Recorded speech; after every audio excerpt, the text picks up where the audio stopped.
المغرب يصنع الشبح الجوي المنافس لأقوى الطائرات المسيرة عالمياً.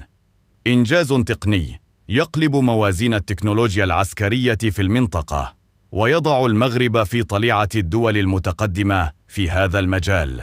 في خطوة تكنولوجية نوعية، أعلنت القوات الجوية الملكية المغربية عن تحقيق إنجاز تاريخي في مجال الصناعات الدفاعية المتطورة، حيث تمكنت من تطوير طائرة مسيرة انتحارية بتقنيات شبحية. الطائرة الجديدة الشبح الجوي تمتاز بقدرتها الاستثنائية على التخفي من الرادارات الحديثة، متخطية بذلك نظيراتها العالمية مثل طائرات البيركدار التركية وشاهد الإيرانية من حيث الأداء والخصائص التقنية، كما أنها قريبة من طائرات كاميكازي الإسرائيلية ومن الطائرات الفرنسية فيبار. هذا الإنجاز المذهل يضع المغرب بين الدول المتقدمة في مجال تكنولوجيا الطائرات المسيرة، ويفتح أمامه آفاقاً جديدة في الساحة العسكرية.